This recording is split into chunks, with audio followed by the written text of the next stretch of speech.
Is that it? Yeah, I don't know. I don't know whether that makes a difference, but I'll be informed in a minute. It's white now. Yeah, was it red? Yeah.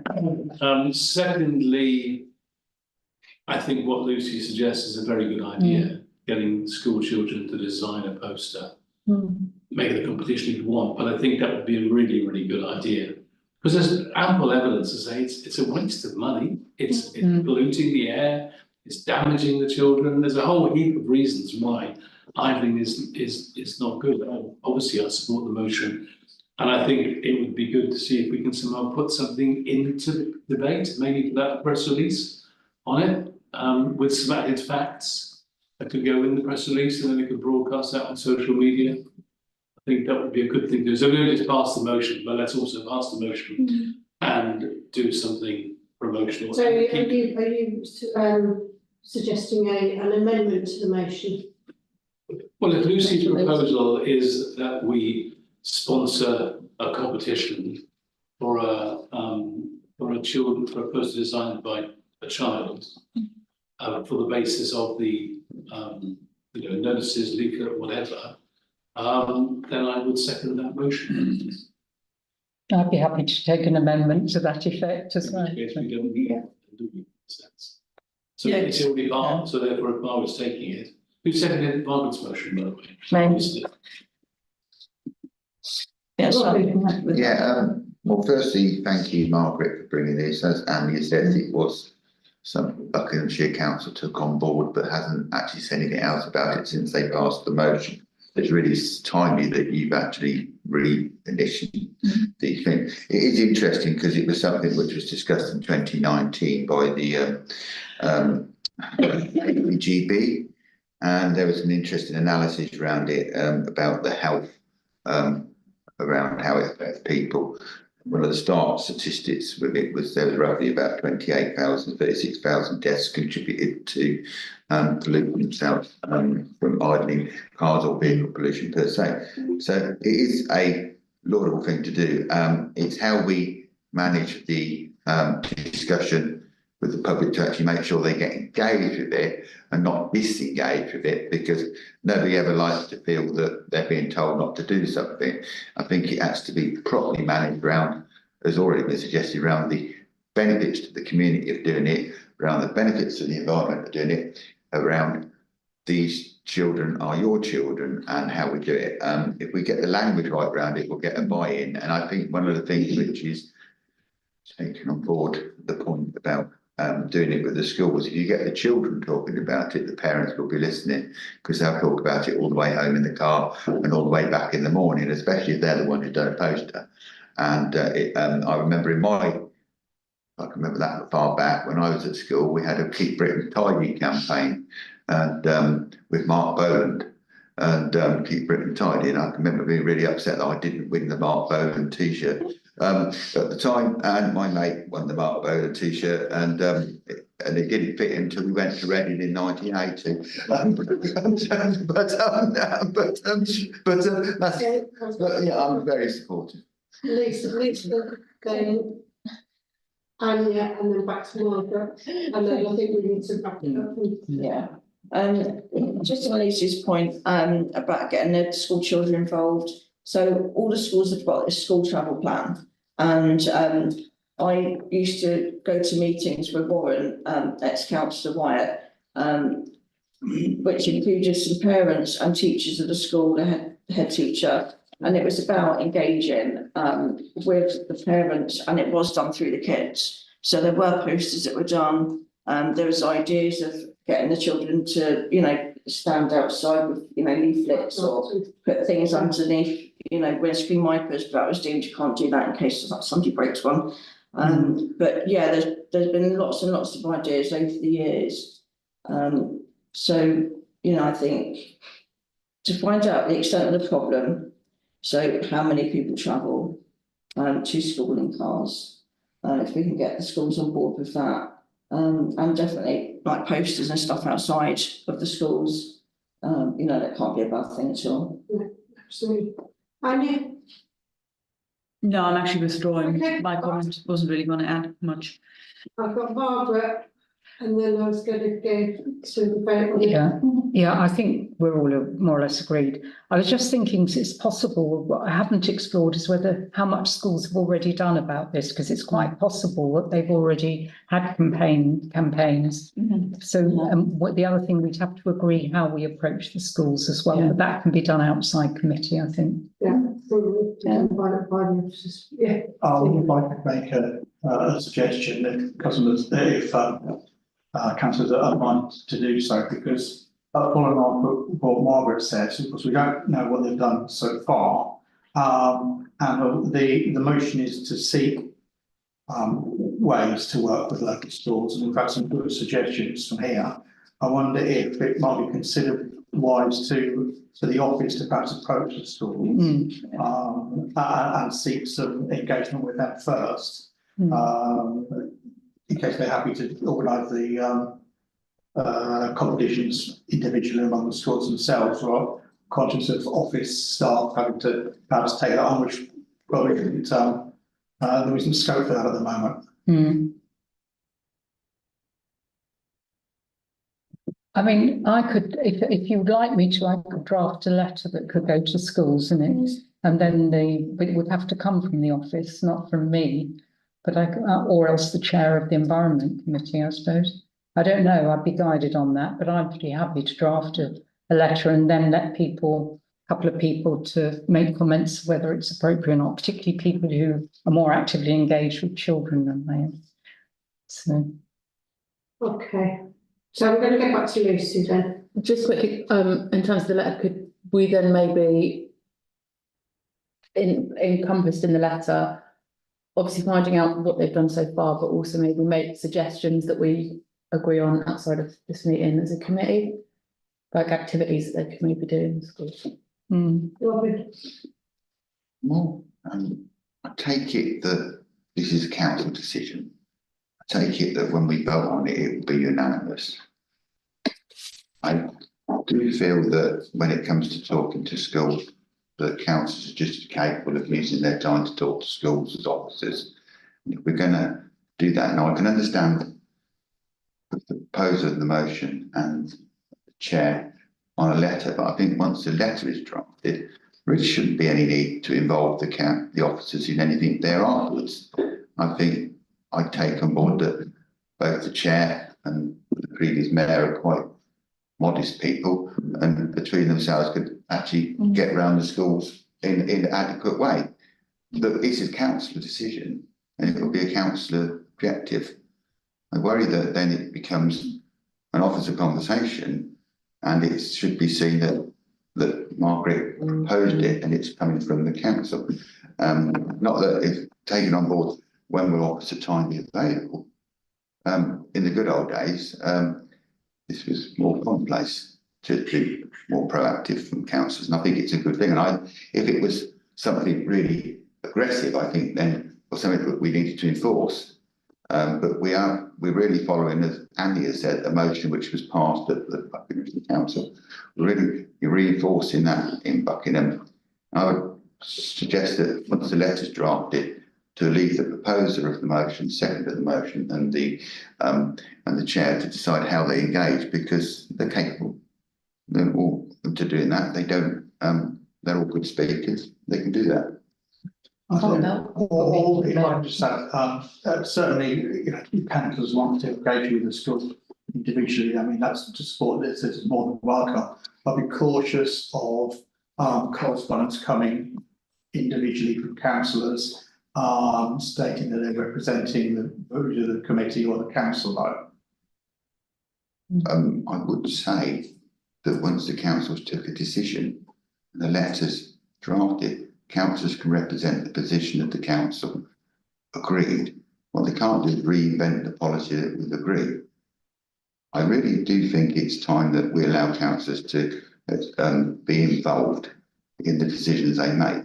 So I'm minded to the fact that this would be a councillor's decision, and if it was difficult, I don't see once the letter's drafted, that's the legal engagement. The conversation about the implementation and the time which it will take to do that It may be over a period of weeks and months that you get to meet schools. Having worked with schools in the past, you cannot get an appointment instantly. And you can do that. Now, as a Buckinghamshire council, I could walk into any ADA school tomorrow morning if I wanted to, but I wouldn't do that because that just upset their diary. I think we used to do that when I set up projects in the past to do with youth projects. I went and set them up. When I went and did stuff to do with Local Democracy Week with the previous MP, we went and set them up. Didn't really have to be micromanagement from an office point of view, but I do think the legal letter has to be drafted from the office. Thereafter, I'm quite happy for the proposer, the seconder and the chair to get on and move this forward so that it doesn't gather dust, because, you know, it's important. We'll be in the summer before long and cars will be still idling. Let's get on. And I'm just looking on here, there's posters outside schools, children being involved. There's so much good can gather. And after all, they should take ownership of the decision they've taken. I've got contact with Bourton Meadow and I can say what they've done. I've got contact with those here. Yeah. So just what the page to the left, isn't it? And then I'd secondary have schools. contact with Buckingham Primary School as well, but mainly about their grade. I can give you both the heads from the other schools. Yeah. And we've got Anya, Steve, you need to come up with What Robin said, and I agree, I think it would be wise if the initial, I'm happy to draft something and I'll gladly have a look at it. Yeah. If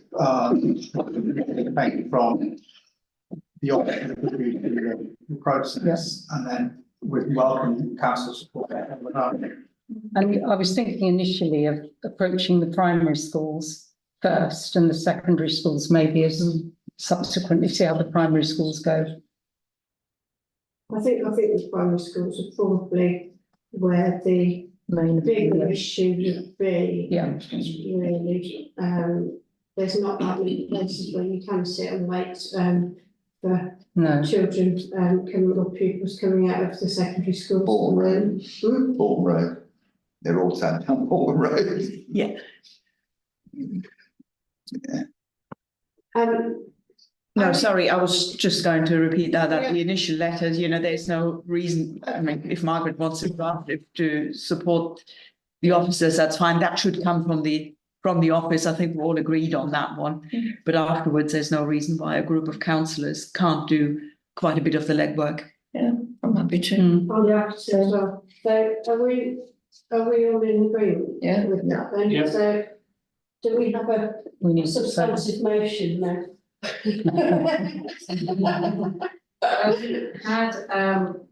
So it wasn't actually a proposal. John asked if Lucy's was a proposal, which was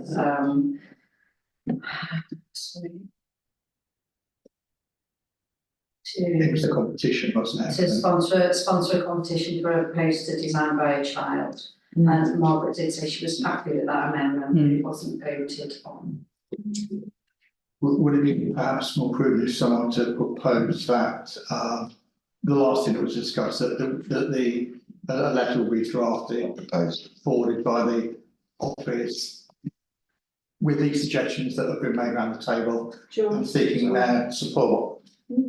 Just point of order, if the proposer and the second of the motion accept the suggestion, Yeah, I'm happy it to. automatically becomes part of the motion. We don't need to vote on that or have a formal proposal. That's in our standing orders. Yeah. It's easily done. The first idea from Lucy that we liaise with the schools, that's already now part of the motion. There's no need for a vote on it. Well, I take on board what Steve says. I think we do need to vote on the fact that we actually, once the initial letters go out, we've agreed that councillors with young babies will do that. I'll propose that. Let's second that. Oh, sorry, Lucy. He's right. Yeah, we are calling. He's right. We do need to vote on the motion, don't we? Yeah. Yeah, and then the minutes are saying what we've said. Okay, so we are voting on a letter being drafted for the office to send out, inviting or to start engagement with the schools over councillor Gateley's proposal to encourage and establish no idle zones. So those in favour? That's unanimous. Thank you. And then the second part of it is that once that has gone out for councillor Gateley, I think councillor and myself, I don't know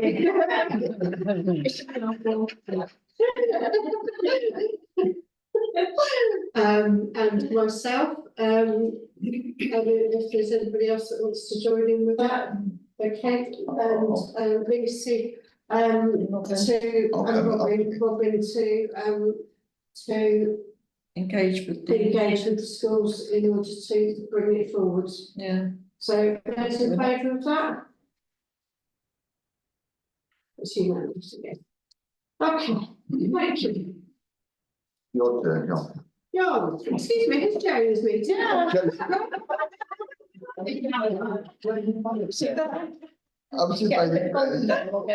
just being friendly.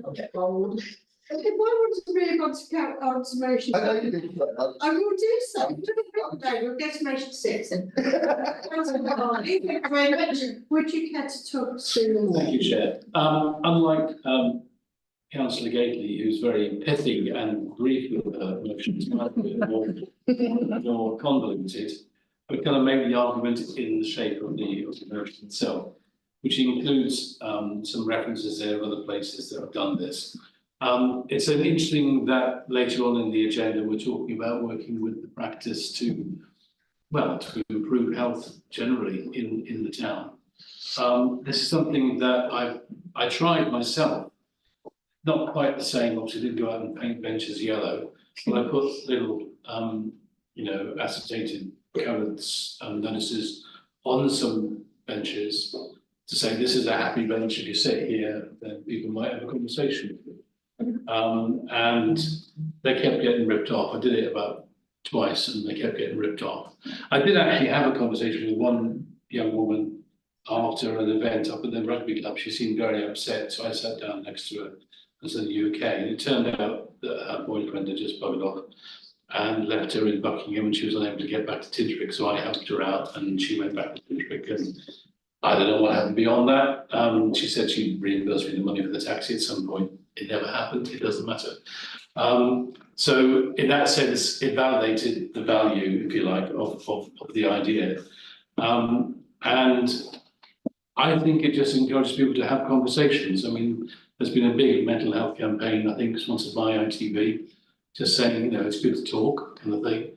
And if we can facilitate those sort of conversations that might not otherwise happen, people who might kind of want it to happen, but don't maybe know how to start it, then I think that's a good thing. So I guess the point of the motion is saying, not to say we must do this now, but to actually ask our team to identify maybe 2 or 3, maybe 4, I don't know, benches where this might be suitable, and then get a pot of yellow paint and paint them, and then broadcast what it means to people. But let's have the report first, and then we can decide whether we do or don't want to do it. But the principle is that these would be benches. Well, I mean, any bench, it can happen. And I think it's good that people feel confident and might do it in other situations. I walked past somebody in the train station the other day, and she looked particularly upset. I said, "Are you okay?" She said, "Yeah, I'm fine." I said, "Okay, well, have a good day as good a day as you can," because it was evident that she'd been crying and so on. So I just think it would help sponsor, maybe tackle a bit of loneliness, maybe tackle a bit of mental health. It's a small thing that could make a difference, I suppose. That's what I'm proposing. Thank you, Jack. I've got Lucy. I think the concept as an idea is fantastic. I do think that we as a town need to foster a greater sense of community, and that comes from talking to each other and not sort of seeing every person that you don't know as a threat or, and just going on what we were saying before about councillors having more of a role, because I'm aware that obviously if something like this were to go ahead, there would be cost and officer time, I would be more than happy to be part of a crew of councillors to go and paint the benches if something like this were to be passed as a proposal or motion, as a motion. So if that was going to be a deciding factor in it, I'm happy to give up like a day or two to kind of put this in action, because I think it has legs, and I think it might help, you know, brighten things up a bit, because a lot of our benches are looking pretty tatty anyway. They could do with a little paint. So no offence, Lee. They're not really our benches. Yeah, that was my little input. Robin, then Nancy. Firstly, thank you, John, for the motions. Secondly, principle, it's easy to support. We need to find out what the best practice is, that we do it, and finding the sensitive place, which is public, but not like everyone sits on that bench, everyone's going to look at. Today, just coming out of here, I ended up picking up two things similar to yourself, and that ended up being coffees in the coffee shop, and because people need to talk. So I think that everyone, I could say everyone around this table today is very socially minded and alert to things, and all woke, even actually wide awake to things, to what's happening in the world. I think it's an incredibly good woke idea, Don, that we actually go and do something to actually support and be wide awake to the problems of other people. So I'm happy to support it. Do you think it's good to have a report so that we know what best practice is? Do take on board Lucy's, I'm doing it again, Lucy's right paint pot, but I do think that we do have to make sure we don't paint other people's benches. It may, or we could, the colours have been green historically on our benches and something, but I do think, officer here, so. yeah, I think I quite like the idea of painting the benches, but I'm not getting underneath, painting the underneath while you're painting on the top. That's right. Because That's weird. That's really weird. Because you have to paint the underneath of the bench and the top of the bench, Do otherwise. the underneath first, and that way when you do the top, it will drip down. Yeah, but if I've got pictures of painting it, and then Anthony. Thank you, Chair. I just wanted to support John's proposal. We were down in Cornwall last week, and in Port Devon, there's several benches. They call them chatty benches down there, and they don't paint them any colour, but there's a nice, decent sized notice explaining very precisely. And they're dotted on the side of the road and things like that. It's not in some great verdant park or anything like that. It's just where people are going to be. And so I'm thoroughly in favour of it. Thank you, Anthony. I think we've got, are you? No, No, Margaret. Just a quickie, thank you. I'm not sure that it's a good idea to, I'm sure you wouldn't anyway, label it as a mental health thing. Yeah. Chatty benches sounds perfect, actually, because you don't want somebody to think, I've sat on that bench, therefore I'm really, I think a chatty bench sounds a sort of good part, but I think it's a brilliant idea. I think the sign through your chair said, you're very welcome to sit here, but bear in mind, if you do, somebody may talk to you. So it's an awareness, but it was a very friendly notice. Yeah. So one of my initial thoughts on it was, if somebody really doesn't want to talk to anybody, but they need to sit down, are they going to be, because unlike conversely, from having mental health and needing to talk to people, if you've got mental health issues, sometimes you've got mental health issues and you really don't want to talk to anybody. Yeah. There's two sides of the coin. So there does need to be some care with it. And I think personally, the Port Devon idea of having signs is possibly a little bit better in our historic town and setting than painting things bright yellow, really. And also the benches aren't ours. Yeah. The sign doesn't matter. Yeah. Still does, I think. Okay, so John. I'm not opposed to the signs idea. But the signs have got to be fixed. there, and they've got to be made of metal and screwed in place or whatever. Because my amateur approach with a piece of paper covered with plastic and then put on with cable ties, that didn't work. It sort of worked a little bit, but not for very long. So I think I wouldn't. I'd say this is in the report to come back. If it's the easier thing to do without too much cost, then that would be fine with me. And certainly I wouldn't use the cable ties to fix somebody to the bench and make them talk to me. Never do that. But I think, you know, I mean, there is some work that I'm going to be talking about with a member of the GP practice in a couple of weeks' time. There is some work that happened in Frome between the town council and the local GP practice, where some joint work on how the practice managed allocating its patients and how the town council supported that, which brought down quite dramatic reductions in hospital admissions from the town. I can send everyone round if they want to. Very interesting. And I think one of the things ties in with one of the nice things on the agenda as well. And one of the things in there was creating and training and supporting people who were, I'm trying to think of the word, I don't know, health signposters, if you like. Yeah. People who kind of don't know everything, but kind of know maybe one or two things more than members of the public generally. And if you ought to talk to them, or did you know there was this website, or there's that person I know, if you phone that number. You know, we do it a little bit in the back page of the Buckingham Town Matters. But there's a whole raft of things I think we can just nudge and help. And make a difference, and this was like just the first start, really. Okay, but what we again and then the next I just seem to propose that we agree a press release on this. And the reason I'm saying it now is because time we get the next meeting, who knows what might we've got to have the information is to have the officers. But at the end of that, I'm proposing that we do a press release. The reason I want to propose that we agree that we will make a press release on the outcome of the report and the recommendation to the community. And I think we agree that now. Let's agree to the end. So I've got Lisa and I've got Margaret. Thank you. Just to go back on John's comment about signposting people on, I had a quick look at Chatty Benches, and they've got a QR code that links to other organisations, because you've got the Let's Talk. I had a postcard size thing came through the door a little while ago, and that's on my fridge. So there are, you know, organisations nearby that QR code could help. That sounds like a really good idea.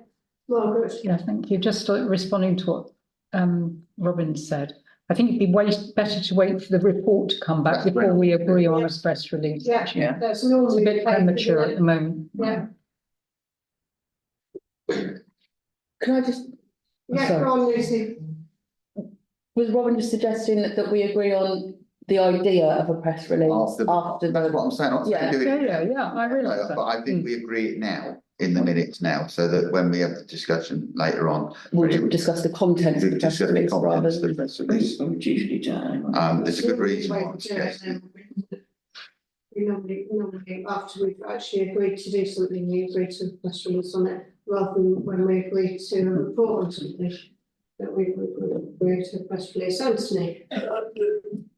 I'm always reluctant to disagree with Robin, but he is rather putting the cart before the horse. Yeah.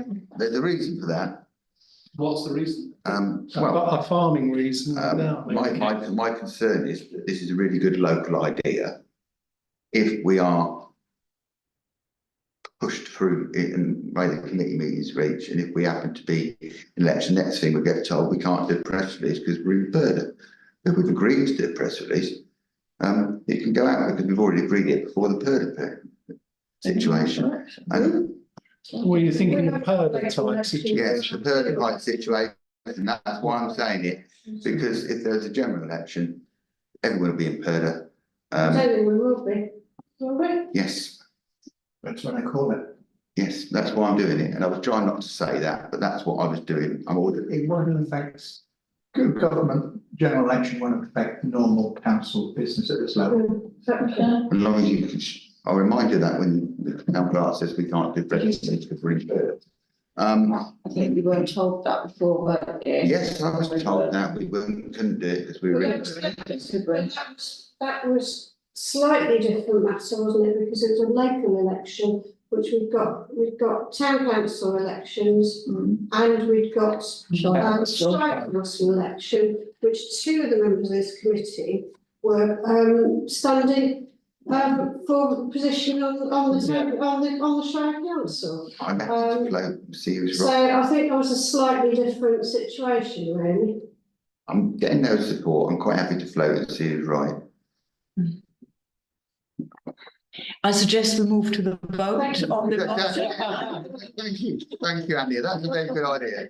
So, okay, all those in favour of having a report, descriptive paper, yeah.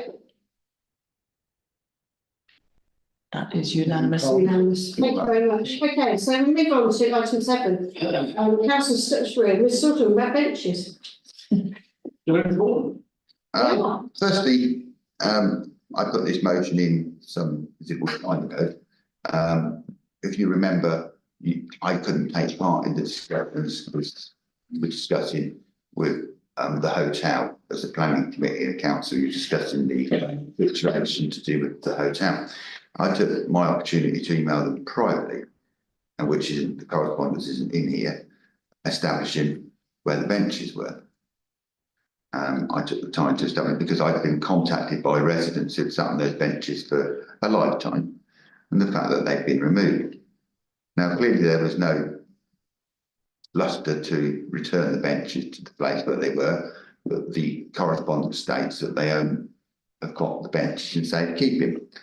So my view of this is that those 2 benches are much better being replaced by our green spaces team somewhere than sat gathering dust and may even be lost, because they are part of the town. Now, how we place them, that could be a decision Lee can advise us on at a later stage. But I think taking ownership of those benches, and maybe one of those benches could become one of the benches for John's idea at a later stage, once that's agreed. But I didn't get the exchange of correspondence with mine. I gave it, it isn't here, so it doesn't explain that. So we are where we are. But I just think we should ask for them and see if they will give them us. If they say no, well, that's another conversation, isn't it? Thank you, Robin. You've got Lucy and then I've got John. Yeah, I completely agree, because I have doubts about the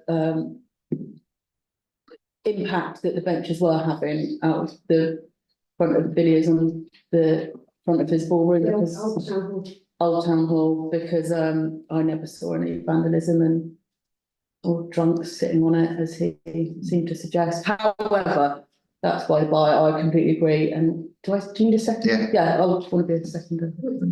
Yeah. John. Yes, I would add that I have it on good authority, and I won't reveal my source. But there was never, and has never been, any antisocial problem there. If anything, it was the opposite of that, because a couple of older people used to regularly sit on that bench and would actually tidy up the rubbish that accumulated there, and actually make it look better for the owners of the hotel. So I think retrieving the benches is a very good idea. Perhaps even one could go outside here, because we've been missing a bench for a long time, if we can persuade them. Not allowed. You can't. If we can persuade the owner of the land. Down to landowners. Yeah, if that information, I was going to say that with the owner permission. Yes, of course. Mark. Thank you. Just a quick question. Are we clear that the benches actually belong to Villiers at the moment, or were they benches that were there? The correspondence that I received, which you've not been given a copy of in the agenda, stated clearly that they had custody of the benches. I take it the fact that they had custody of the benches that they owned them. Okay. And I spoke to the gentleman in briefs beforehand, and then said to him, there's no good talking to me about your planning application, because I will not be talking to you about it, but I will talk to you about the benches. And I shared the correspondence with the office. It's unfortunate you haven't been able to read it or at least seen it. And I think that, and I didn't see any point in getting into long discussion about we want them back. I thought that was just going to go nowhere and take months, and meantime the 2 benches are not in public use. And I thought this is a pragmatic view that we get them into public use. Of course, you could say, I won't give them you. Well, that's a completely different question then. What's that? Well, that's something we can't say, but we can decide that at a later date. I have written to the local area technician and different people in the Buckinghamshire Council around these things, but that correspondence I won't give. But I was very annoyed for the very reason that John said, actually, that when old people who sit on those benches were born in this town have had them removed. And The hill, isn't it? and they sit there and have sat there for a tremendously long time. They disappeared the weekend of the 2nd or 1st there. And we worked very hard, didn't we, as a town council, in facilitating them having planters for 1 year. And I think that we've been pushing to be cooperative, whatever, and we've been, this, I think, was perhaps something they could have discussed with us why they wanted to remove them, not just remove them. But that's not an argument I want to have. I think getting custody of the benches. That's the best plan, really. Yeah. And We seem to be in agreement, so may Yeah, I suggest again that we move to the vote, yeah? Yeah. Those in favour of asking Villiers for the benches? Thank you very much. Okay, item 8, Tingewick Road Greenspaces update, verbal update from me. Thank you very much, Chair. Well, I was hoping to have a little more to update you on, that's why I was kept working. We are working on it. So at the moment, we've got both sets of legal teams, ours and Barrett's, in the process of doing the handover. And the plan's been agreed. We are querying some of the easements that affect the drainage. And then the next step will be to review the draft transfers, carry out searches, title investigations, and that kind of thing. So that's work in progress, and I'll update everyone as soon as we get more news. We hope that it has come to light that in the S106 agreement, the open space land scheme, the Buckinghamshire Council should issue a provisional certificate stating the land is in a condition ready to hand over. So they need to inspect it before we take over that it is like built what they should build, basically. Start that conversation with the S106 officer Bucks. So that is underway. As of yet, we haven't had an update on the planning permission of the path. It has been completed to their satisfaction yet. But I've been up there and I've done a lot of the path work. But we're just getting waiting confirmation on that. But the other thing to note is they haven't yet started on the last triangle, which has got a larger play area and the mother in it and large open space. So that'll be the last thing that we've been. Right, but John, if I look at what we. I walked up from the scenic walk up to the new path that laid under the estate. Now, as I understand it, one of the reasons for having the path is to allow people to, the youngsters from the estate, to get to their respective schools easily. And that could be people on foot or on bikes or with buggies and so on. It doesn't help that there's a kissing gate between the field and the path going down to the scenic walk. I think it needs a different kind of gate, otherwise you can't get through there with a bike or a buggy. Or scooter. That can be what? Or a scooter. For that matter. Yeah. That was existing there before when it was. Oh, I know that.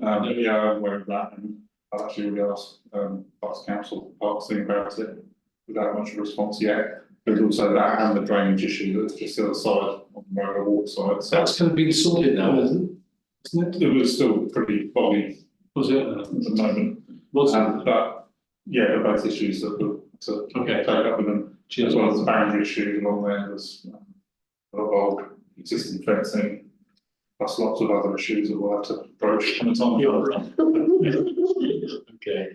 Robin. Yeah, firstly, thank you, Lee and officers, for all the work you've done on this. Having corresponded with rights of way and officers and different people for periods of years, I'm really pleased that it's moved to where it's got to. I know now that the paths have been constructed. I think it would be worth at a future meeting explaining the logic behind the way the paths are being constructed, because there were some discussions about why it had been moved. There's also some misunderstanding between the rights of way section 106 for the railway, which prescribes that there should be lights, and the open space in the field and lights. And I think residents were believing that it was going to be lit, which it wasn't. Now, that wasn't in the original section 106 agreement, but the paths were. And I think it took quite a lot of discussion to get the situation where the developers accepted that they had to build a Greenland path, which I think Lee and I talked about endlessly. But we are there now, and they're being constructed, and with use they'll level out and become smoother. John's absolutely right, but then it will cross over, presumably, if everything's done and it's signed over, that will be a barrier boundary between the town council's land and Buckinghamshire Council's land. So you would think that discussion, well, you would think that discussion would be reasonably possible to do. What we don't know, John, is once the land's taken over, what use we'll have for that land, and the type of gate that we put in there may be these bit of looking at just in there now to do X might mean that it needs another gate to do Y. And I think that perhaps Lee at some point will have a discussion, even when it's our land, how we manage it. It's just said that. Yes, yeah. It's okay if I carry on talking. So that's there. So we are in a better position where we were before. But I think that the flooding issues and the maintenance issue, which is quite interesting, they've got to sign off on the works being in keeping with section 106. I will have another conversation outside about some other issues, but I don't think we need to flag them up. I do think the communications about this, we need to be very careful, because people who took the assumption that the park will be lit, it won't be lit. They took the assumption it would be this, and it isn't that. And it was hard enough to get the developers to do what we've got now, and that was by planning enforcement case, which was raised, which I don't know how that happened. But so we are where we are. We couldn't discuss it at that point because we were not discussing our land. We were discussing land which belonged to the developer under obligation. Exactly. So we're discussing land which doesn't belong to us. We're actually talking about planning conditions. Until the land belongs to us, it isn't our land, and all the other discussions can't take place. But that's just where I'm sort of coming from. So I think we have to be careful around the language. Lucy. So that the field that used to be pasture, where the paths go through, is that whole field designated to be handed over to the town council at some point? Because I'd sort of. That's what we're in discussions about. Okay, because I was going to arrange to come speak to you guys about it, because I'd had an idea that I spoke to Roger from the Buckingham Society about, which was because where obviously they've built and it's shifted the springs, and you've got a lot more water coming up, which is why there's a lot more flooding down the back of Bath Lane. And it's created the marshland areas where you've got like bulrushes. Would it possibly be worth maybe speaking to like a local wildlife trust and see if they would want to kind of take over some of the land and create a little? So I think these are not very much future things. Yeah. We haven't taken over the land. Yeah. We haven't come to an agreement with Barrett's that we will take over the land. That's still in progress at the moment. So I think any need to wait. any future use for the land is not something that we can really be discussing within this context. Just on the drainage issues, the land hasn't changed. The developer's drainage that they put in is taking all the water from the development. We have had successively wet summers and the water table is at the top. What is a problem there, and I have corresponded over this, is the drainage of that land into the water course. There's a drain where it goes off, which I haven't bothered to talk to officers because it isn't anything to do with the town council, because it isn't town council land. So there's a drain at the bottom there which drains along behind the bungalows and then drops down, and it goes along behind the back of the mitre and it drops down into the river. There's two things with that. One is that the grid over the top of that drain isn't there, which I've told people about. There's not a thing that stops animals going up the drain. That isn't there. And secondly, it isn't functioning at capacity, which means that the water doesn't, in normal times, doesn't drain away. Halfway up the field, because I've got a copy of the archaeological report, there is a well. It's right in the middle of the field, and it's an historic well. That's why there's the way it's where it is. And that drain would probably gone in when they changed and put the railway in. The railway changed the nature of the land. Before the railway was there, the land would have drained first. So there's a drain there which takes the water from the fields to the river. Now they are aware of that. I've made them aware of it, and it's not the field which is the problem, it's the drain. And there's some flooding on the Mitre Street stroke Corcoran Road, and that's which they haven't really answered, which is something that we can follow up. But I didn't think that it was something the town council could follow up, because then going back to what was said earlier, we don't own the land, and we couldn't take obligations of that because it isn't our land, and the drain that goes out is presumably it's Buckinghamshire Council's drain. Thank you, Robin.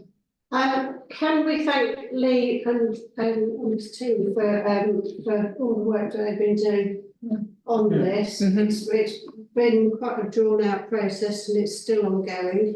And I hope that we'll have a resolution to it all very soon. Yeah. So thank you, Lee. We note the verbal report. We move on to tree management policy, which is a written report intended to be from Lee to talk on that again, I think, please. So hopefully it's quite self-explanatory. We're not doing anything new within this, it's just setting out in writing a lot of what we already do. So we maintain, monitor and look after our tree stock. It's just having policy in place and saying what we do. I've tried to keep it as quite straightforward as possible. And it fits in with lots of other policies as well, which are highlighted in the report. I've got John, then Robin, then Anya. Yeah, reference 2.6, which is quite humorous in parts, Lee. The tree moves in the wind, and so there's been a reason not cutting it down. I think the individual's medical conditions, which kind of begs so many questions. I think we ought to say individual medical conditions unless supported by a doctor's report. If a doctor is prepared to say this tree needs to come down because of this and this reason, I think we ought to allow that as a possibility. I mean, if somebody genuinely has a medical condition that requires a tree to be pared back, and that's supported by a doctor, I think that ought to be allowed. Or just remove that line.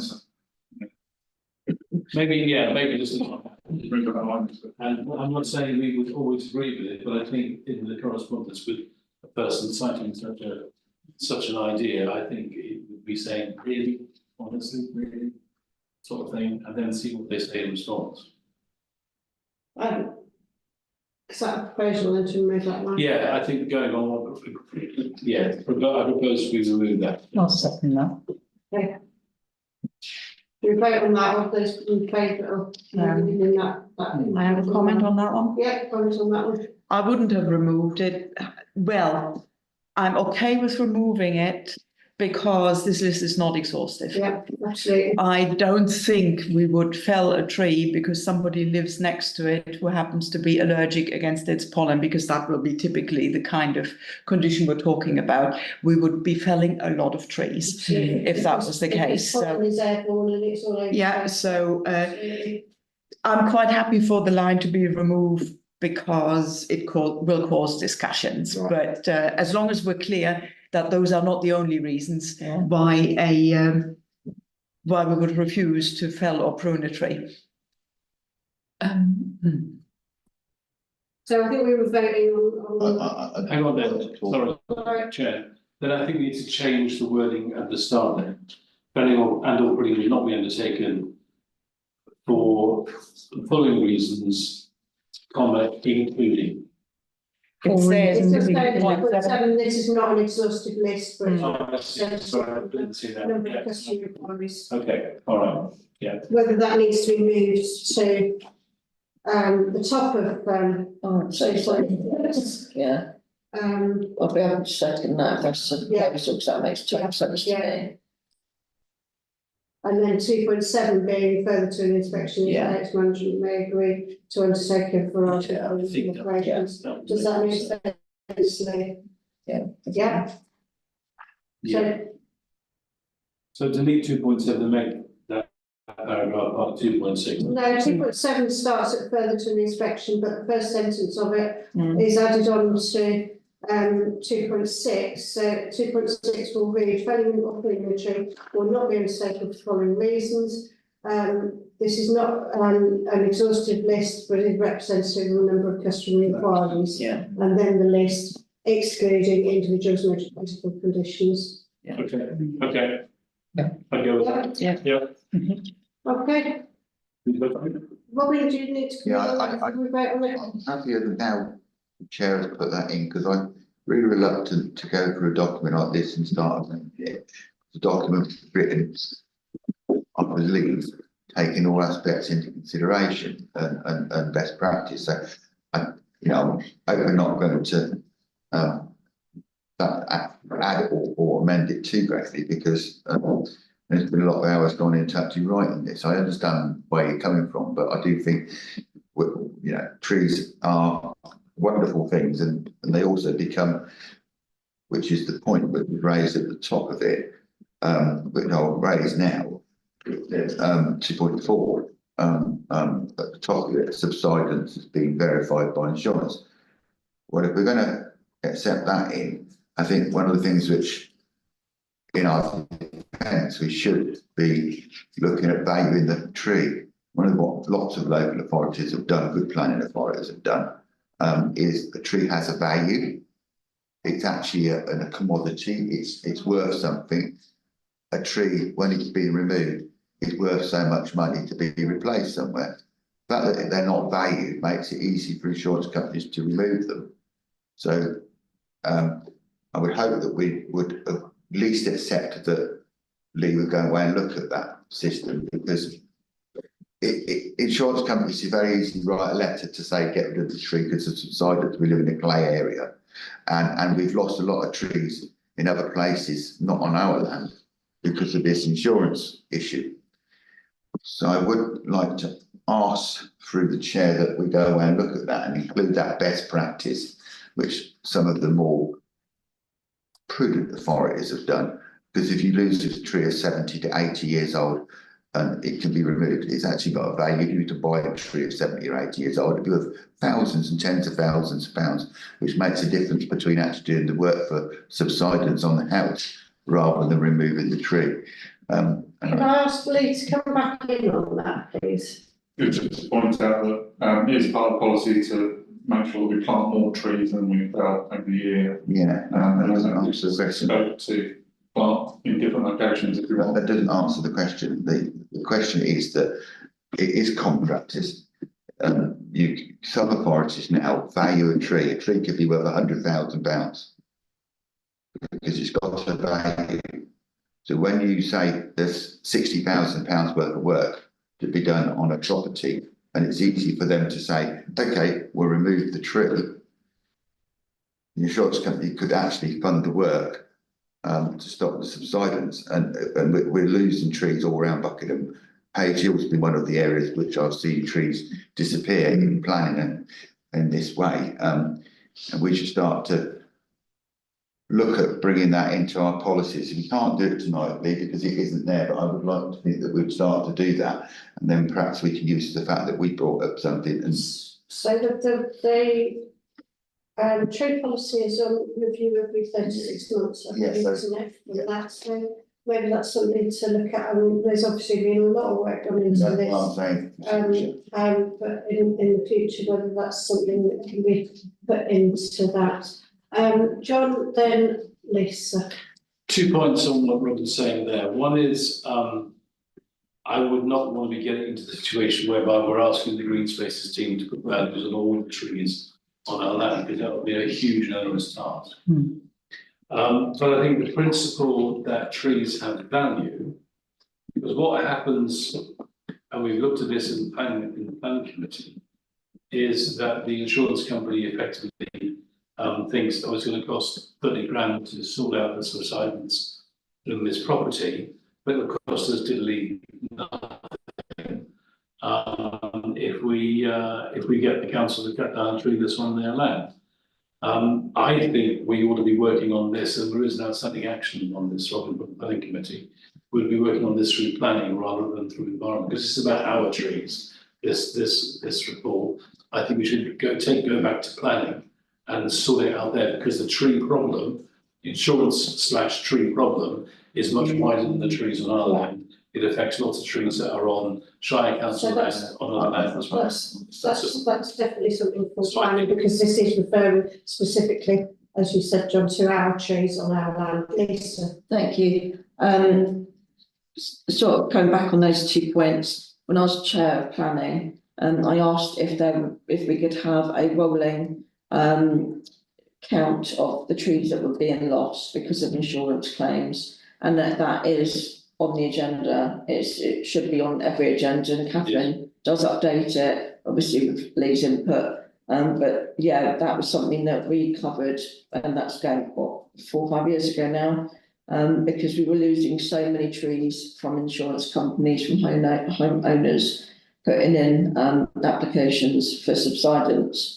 I know we talked about endlessly because of, the ground moving and not being moist enough or being too wet. And I remember Roger, he came to one of our planning meetings and spoke to us about these like barriers that they could put in to stop the roots going further. What's that? They're a root barrier. Yeah, that's it. Yeah. So yeah, this has been discussed in planning, and that rolling stock should still be on agendas. Thank you, Lisa. Okay. I'd just come back to John's point. This isn't on the planning agenda, so everything that's said about planning can be said in the planning committee.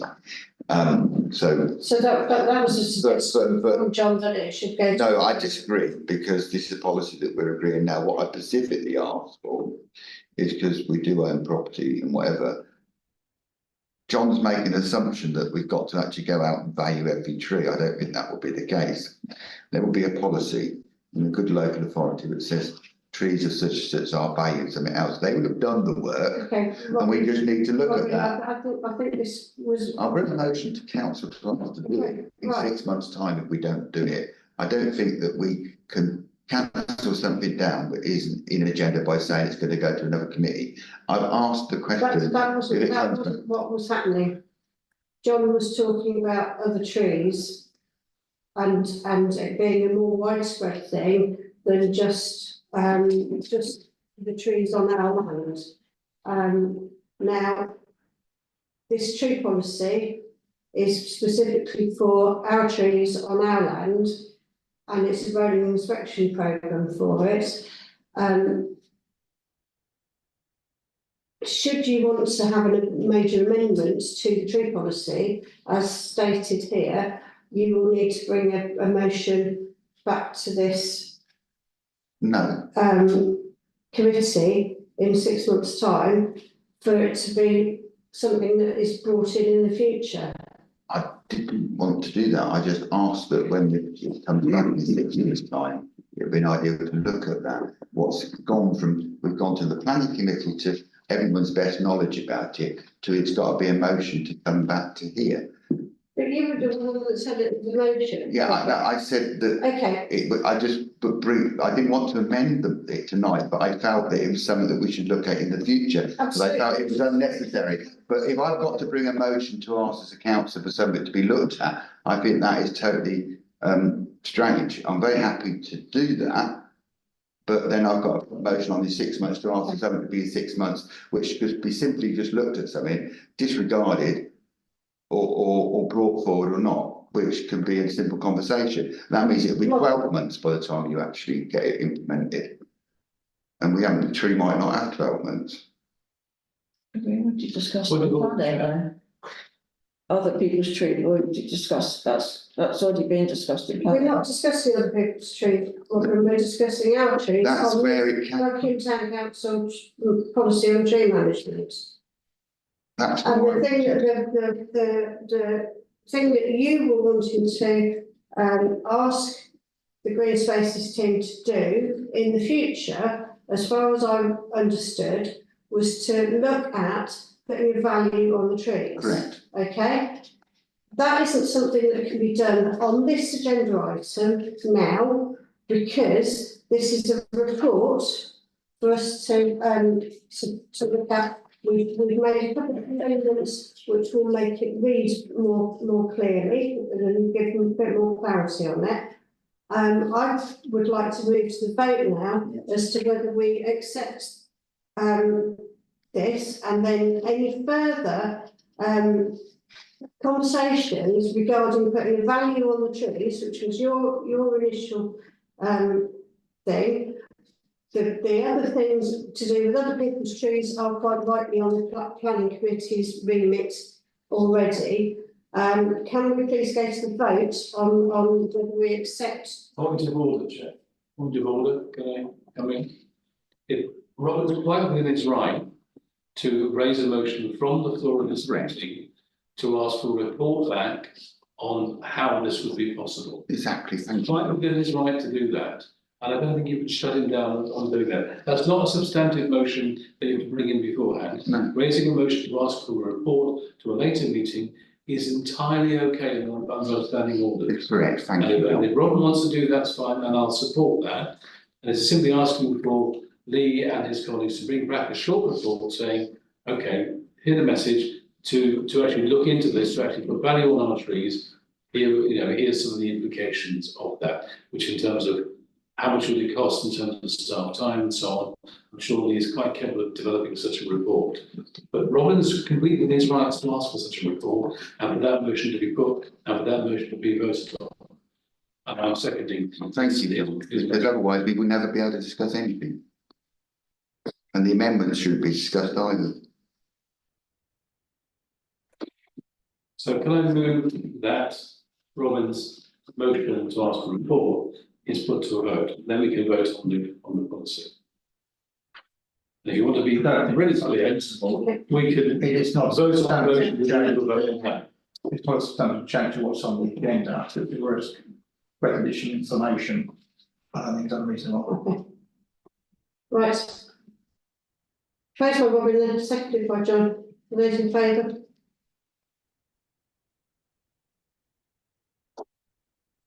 Okay. Right, can we vote on Me to eat.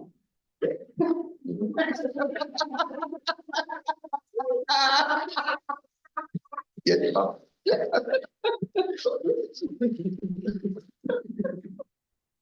I think if you order pizza or something. Then receive the report with the slight amendments that Lee has worked so hard on the tree management policy. Great. Favour? Yeah, thanks Lee, this as well. Yeah. And from small acorns to trees we grow. And Nina works on that. Okay. They're very good recently. Right, Commonwealth War Graves Signage at Brackley Road Cemetery. Leah. Yeah, hopefully the report. So they're all just to get our members to agree to apply for a sign at the entrance of the cemetery to fix the railings, just saying that we have war graves in the cemetery. I don't think there's any cost implications. Very straightforward. John, then Anya, then Margaret, I think. I propose we move to a vote, because I can't imagine. this is- Yeah, seconded. First of all, do we have to make a choice as to which size? Is there two sizes of sign? So do, Standard or a small sign? I would suggest a standard size, substantial variance. That's what the recommendation says as well, so we can just go to the vote on this Just one. go standard. Okay, those in favour? That's easy. Then, sorry. Well, back up again, I open this big one. Here we go. The next item on the agenda is, Complaints, compliments. Both. complaints and conference of, any issues anybody wants to raise on that, or we'll just receive it. Yeah, no, I propose we receive it. Excellent, thank you very Yeah. much. All those in favour? Devolved Services Agreement. Verbal update from, are you going to do this one? Yeah, so just, we're hoping to bring a report to this committee with the latest offer of Devolved Services for all our work that we do on highways. But we will not get that information until this week, the 21st. So to get agreement from this council, we are proposing at the moment, we're going to take it to full council on the 15th of it, that's full council. Once we've got the information, we can write more accurate exactly where we're at. So yeah, Claire asked me about this afternoon. She said she'd let me know what the proposals are when she gets Yeah, it. discuss It's Buckinghamshire Council, they having asked for our precept good 4 weeks ago, I think, something like that, 3 or 4 weeks ago. They've not actually told us how much they're giving us for Devolved Services yet, so. Robin. Thank you for saying that. I do think through you, Jed, that this is becoming a pattern, isn't it? Buckinghamshire Council asks, Buckinghamshire Council doesn't tell you how much it's going to cost. In another committee last week, we had a situation where they decided to tell us they're no longer going to fund Christmas trees. They may have discussed it with officers, they didn't discuss it with the council, that is not the same. They may discuss they may be removing it, that never came back to committee. First time the committee saw it was when we had a letter saying that they weren't going to do it. So we had to discuss how we would deal with that matter. This is a slightly bigger matter in the sense that when we entered the Devolved Service Agreement, we were told in meeting that by officers that there was supposedly going to be an increase of the Devolved Services money for this financial year. That was months ago, that was ages ago. And that's never progressed. On Wednesday, Madam Mayor and myself, we discussing the budget at Buckinghamshire Council, which of course will be thoroughly costed and totally opaque, and you could never find anything in there which you wouldn't want to do. So I think that this is a case of overreach and bad manners, because Buckingham Council states it's a responsible council, states it runs its finances in a responsible way, and states in its onset, which was part of its big sale, that Devolved Services was going to be a big part of the reason why we needed a Buckinghamshire Council in all Buckinghamshire. And this hasn't happened, but coincidentally, at the very point we're discussing this, they've had discussion of Ellsbury Town Council about Devolved Services and transferring some community centres to Ellsbury Town Council, but not the ownership of the land, as I understand it. So they are having discussions, but Buckingham seems to be at the back of these discussions. We were one of the pilot people who went out many years ago and took on Devolved Services because of the map that Buckinghamshire County Council had reduced their mowings in the town would have been just 1 or 2 mows a year. And we couldn't, as a council, see that the town was treated as a village. in the sense that's what's happening in all the villages. Villages are wanting to look at this. Yeah. I do think that this is something which has been dragging on for a long time.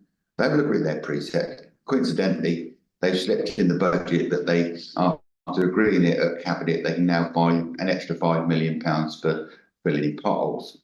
So they'll announce that on Wednesday. But I do think that we need to make a recommendation to council how we have a policy of dealing with them. We are not a bank. We cannot be a bank for Buckinghamshire Council.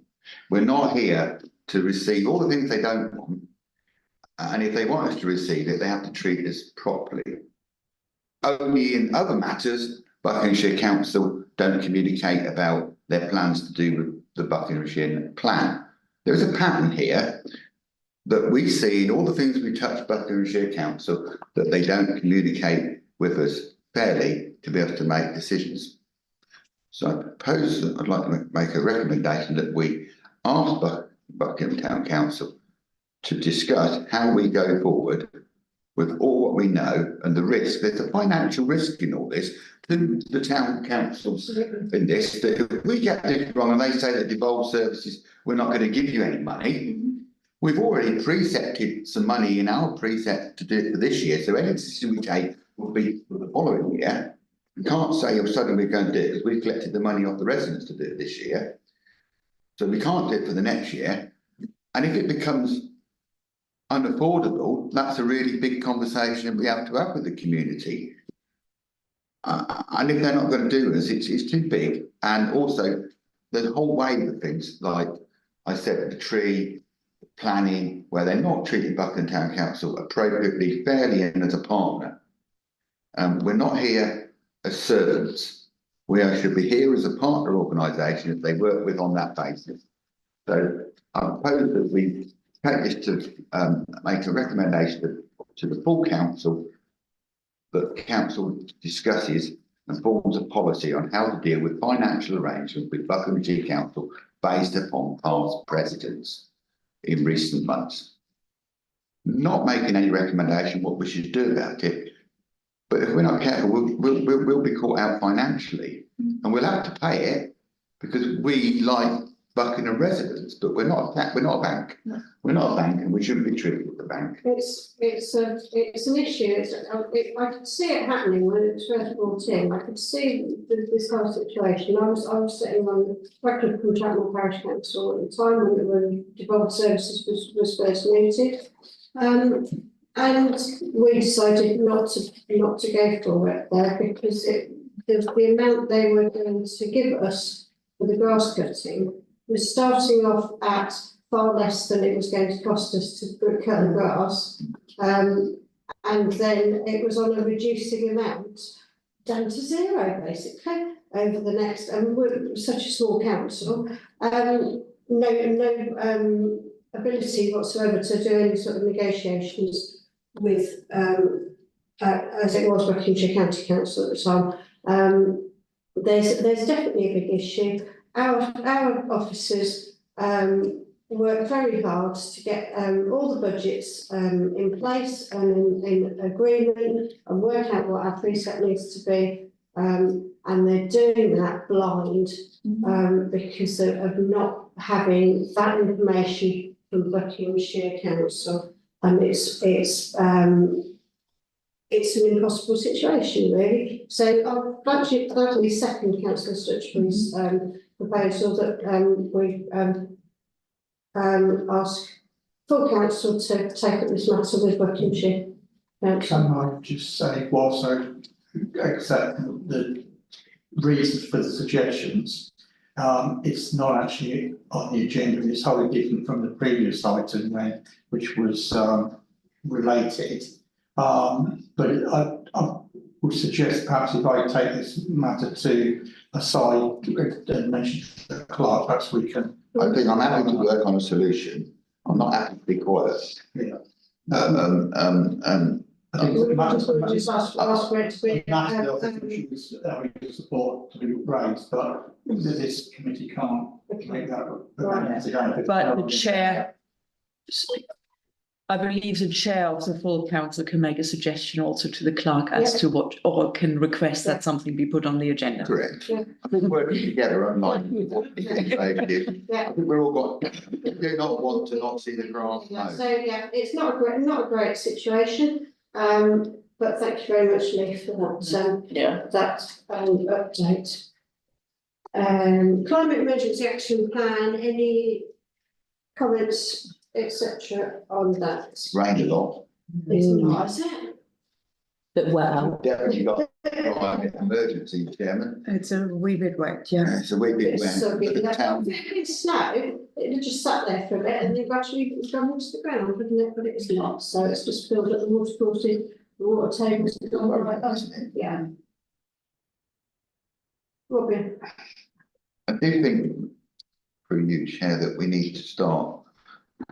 I said it rained a lot, but I do think that it would be worth recording the amounts of times that the river is up and over, because I'm just assuming, because I'm thinking it is, that it's happening so much more regularly now in Buckingham. The reason I say that, at some point, we may be able to use that evidence to the benefit of the residents, but I do think when Angular Water, like Bucks Council put out a thing, Buckinghamshire Council put a thing out the other day, said, oh, it's going to flood. And then they sent another thing out, said it's going to flood in North Bucks. They started to recognise that we actually have a river now, which is a big step forward. When the first time they went out, there was only going to be flooding in Tame last time. The news doesn't exist. So I think that, I think we can do this under the action plan, that we start to record how many times the river is stated it's going to flood, because we need to start building up a record of this, because only in the past fortnight, 3 weeks, the river's breached its banks, and I read on the football club had a game on Saturday, they won't be having one on Tuesday. It's becoming far more regular this year, and we should start building up evidence of what the climate change is, because it is climate change. It's not happening because of any other reason. As the chairman said, this would have been snow when we were mere babes, and it would have sat there and disappeared gradually. Chairperson, thank you. Anyway, you could be chairman. I did. As a child, Lucy. I was speaking to my dad about this the other day, and he posed the question, how many 100-year flooding events have we had in the last 20 years? Yeah. Which I think would be an interesting statistical question to ask, because I mean, I grew up on Wells Street, which obviously, yeah, it was the scene of the infamous Easter 1998 photo of a friend of mine with his dad on a rubber dinghy, quite happily rowing down. Being at the battlefield.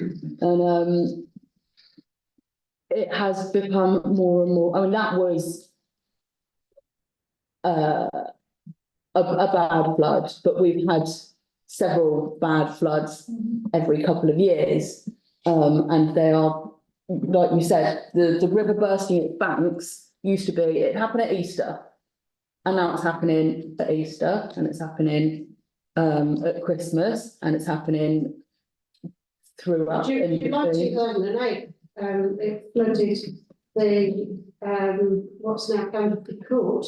Yeah. They've got the foundations laid there, haven't they? Yeah, right. Grand Prix weekend. That was the week they gave it planning permission. Yeah. Oh yeah, it wasn't that, that's right, it wasn't, but it did flood while it was, I've got Margaret and then I've got Lisa. I absolutely agree. I think we need to be keeping a record now, but it's got to be an accurate record of what's happening and the degree of the flooding. It does seem to be getting worse and more frequent, but this is happening elsewhere. I mean, it's happening countrywide, here in this country, and I guess it's happening in other countries in the world as well. This isn't a Buckingham climate emergency. This is a global climate emergency. And I think we've had ample evidence that we need to do something. But I think keeping a record, an accurate record of what's happening is a really brilliant idea. Thank you. I correct me if I'm wrong, because I've not heard of any homes being flooded in the last couple of events. Yeah. I have just had an email from somebody who said, but it seemed to have been something with burst pipes, so I haven't got quite to the bottom of it yet. But that's still water, that isn't Yeah, necessarily water absolutely. coming from the river. Yeah. I've got Lisa. Thank you. So this is something else that we've discussed on planning agendas in previous years, and the photograph of Robin and his wages at Candleford Court. And when they were starting building the care home here, I took photographs of it flooding, or it was flooded, sorry. But one of the I know the reason why that did flood all the way. yeah. But so One of the other, there's a pipe that runs right around the site for Stuchbury Road. And runs right through that site and into the river. The builders didn't know what it was and they dug it up and then it rained and it flooded the whole site. They couldn't see where it was coming from or where it was going to, so they reinstated it. the other issue that we have is when homes are being built onto lands that previously soaked by water and now they're concrete, and that's another issue to do with building homes, unfortunately, on areas that could have previously soaked up water. But yeah, Tarmac and paving over driveways and things as well. Absolutely. Yeah, Yeah. trees. There is a Facebook page called Buckingham Floods. Is there? I've not seen that one. Yeah, I started it a few years ago. Well done, you. But yeah, and it's just been dormant, but it's still active. So Yeah, and that's let's all join that then and it's open to anybody that wants to post photographs of Buckingham that's been flooded. So yeah. excellent. Andy, were you wanting to come in? No, I think I've said my piece, except that I support that we should keep a record. Yeah, absolutely. So how are we going to do that? Just through asking officers to look back over the past 12 months for evidence of flooding, and then just record when the river goes over onto land belonging to us. What we can't do is, as Margaret says, correct the climate, but what we can do is measure what's going on in our particular area in the river basin. But taking on point what Councillor Donahue said about only today, I was talking to the planning officer in strong terms about, because the chairman of the planning committee wrote to me this morning to tell me that Osier Way was flooding out of the development of Osier Way because the water's pouring out of it where they made an entrance in out onto Osier Way. So that because they made an entrance in there, but by coincidentally, which my conversation isn't nothing to do with this, but it was that they haven't got planning consent to do what they were doing. So that was my conversation after we left the town plan meeting, but I wrote before I come to the town plan meeting. So what we've got is how everybody treats what they're doing against what they do. A development can actually resolve flooding by doing stuff to do it, but it's the journey till you get to that, which we have to be all conscious about it, because in the meantime, those conversations need to be fluid and whatever. And I, if someone from this council writes to me and tells me something, I don't then question what they're telling me, because I know that they're telling me at a good place. So I do think that this is just a simple recording thing. It will grow or shrink depending on the need. Hopefully we'll never have to do it, but that's probably been. Hey, do you have anything like this already? Like, do you keep a note on? No, what we're probably doing first is just go to the EA and. Yeah. Well, they're the stats of the the. ones that say it's every 100 years, because that's what to be fair, that's when we first started discussing it, is because we kept on getting these floods and we kept on getting this data once every 100 years. And we said that is just not reality now. When I don't know how far back the river. Online, that far back, but Yeah. we can probably request Yeah. have anything. good idea. Yeah. Yeah.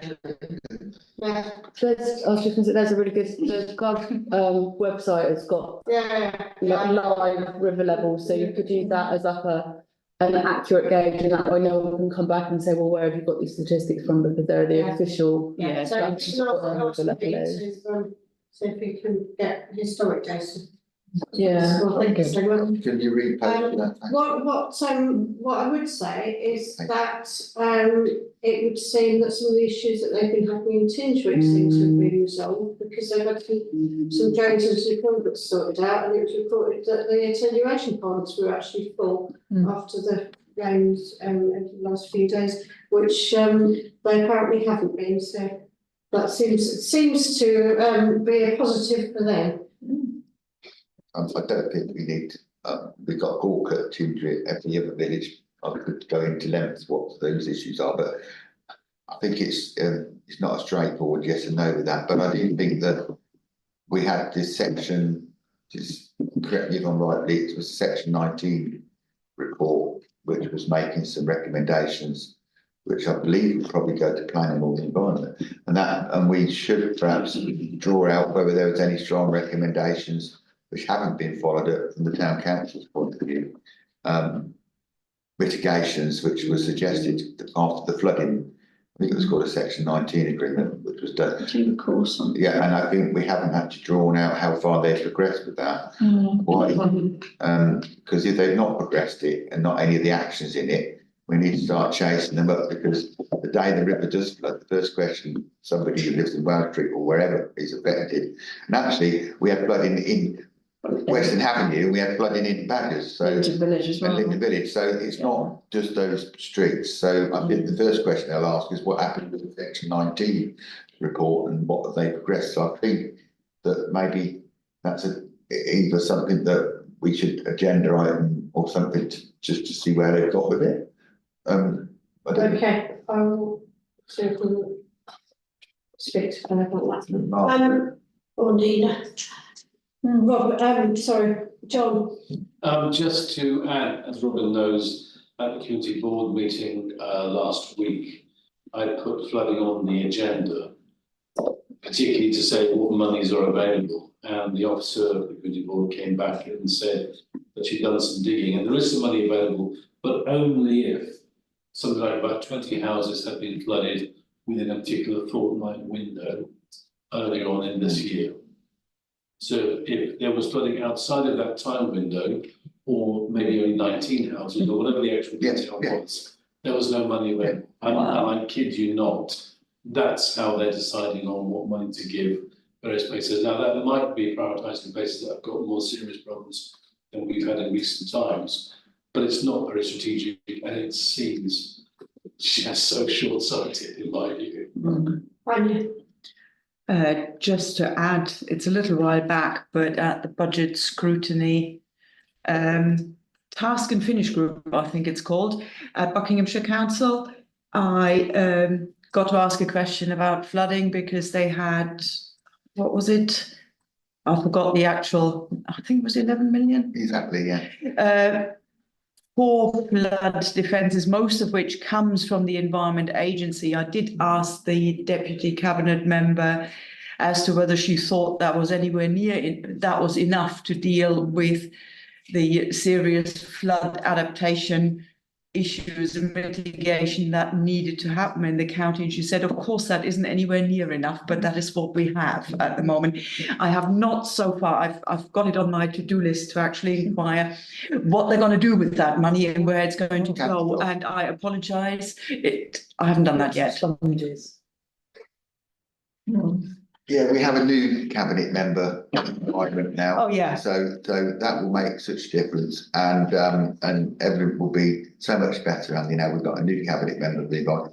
Anyway, but I did hear your question, and I did think the answer that you were given wasn't very good. It was, I think it was fairly honest, but it wasn't a very good answer, was it? But, anyway, let's response team as well, haven't we, in Buckingham? There is a response team. I do think that this is something that Margaret's quite right, and she says there's nothing we can do about the world, but we should just start to look at our own. It's litigation, you know, and who knows that these might be evidence at some point we can actually produce the evidence to support a grant for something in the future. And if we haven't got the evidence, we can't do that. You know, but at that community board meeting, though, you were not allowed to talk about car parking charges, were you, John? You got shut down if you want to talk about car parking charges. Just we saw that because I was daring to make a connection between making the town centre car park less user friendly, whilst also encouraging older people to get out more and meet with their friends and keep themselves psychologically healthy. And I was saying, isn't there a bit of a contradiction here? But that was apparently completely out of order to even make that connection. Yeah. Okay, right, let's move on. The partner engagement survey was from Sleep. I believe we are looking at what responses we want to send to them. John? Well, it's a curious form of this.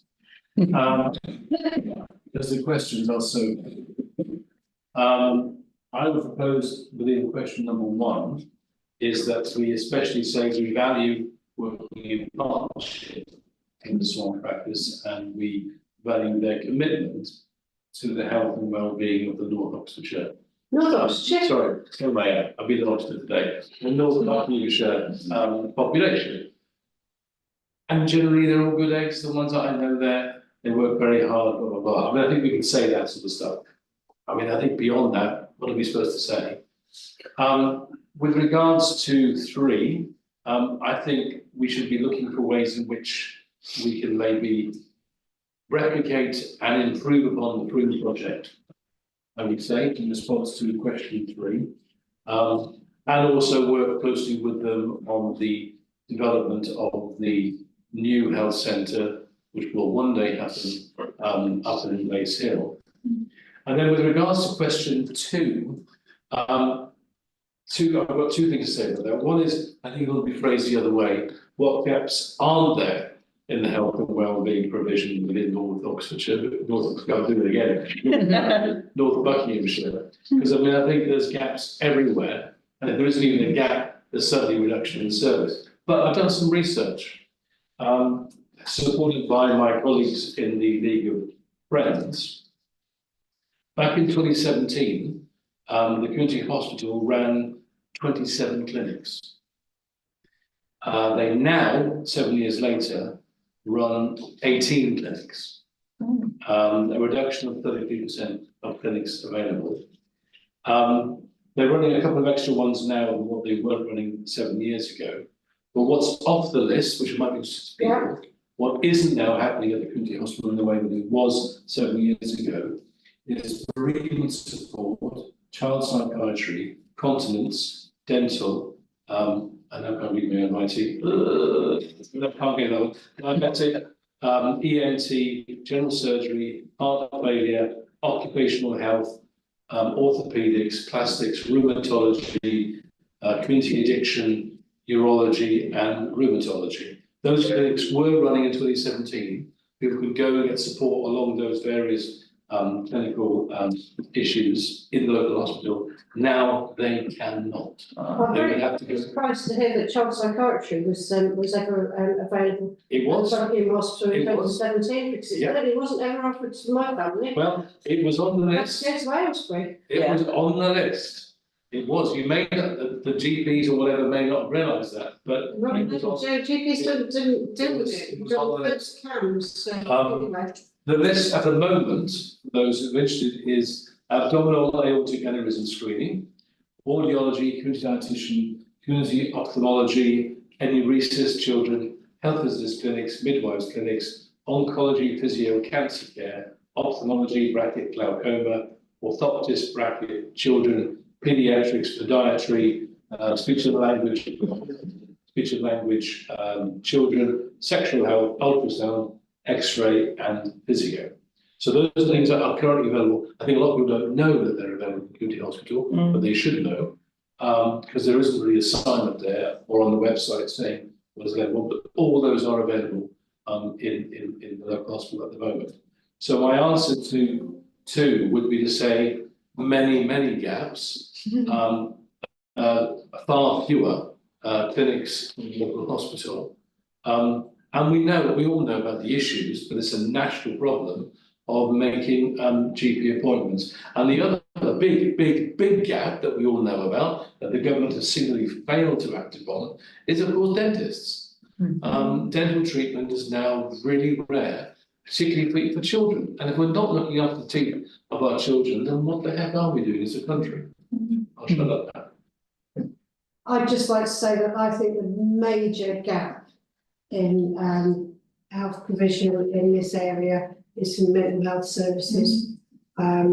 To have to go to Aylesbury to receive any sort of mental health help is it's just not good enough. Yeah, I agree.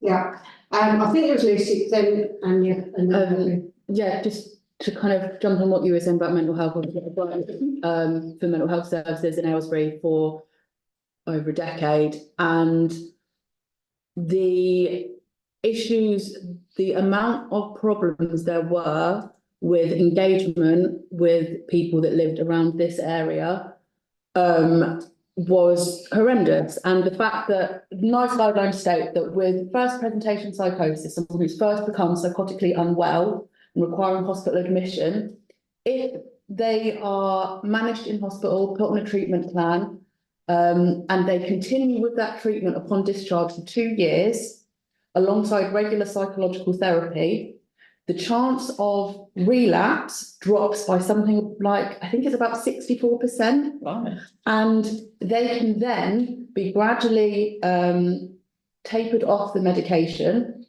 And if they do not relapse again, the chances of that first episode of psychosis turning into fully fledged schizophrenia is minimal. And early intervention services are really, really, really, really important, because schizophrenia, psychosis is horrendous, it's horrific. However, it doesn't have to be life-limiting, it doesn't have to be a terminal diagnosis. Schizophrenia is a terminal diagnosis, people die younger. Good. And the fact that we are failing people by not giving them the same chance at regular community engagement, by not having that mental health service in this town, which has a population well over 15,000, and we're saying that 1 in 4 people have a serious mental health condition. So that's a quarter of the population of this town that we are failing by not having that provision. And I think it's shocking. It really is. Yeah, sorry. thank you, Lucy. Yeah.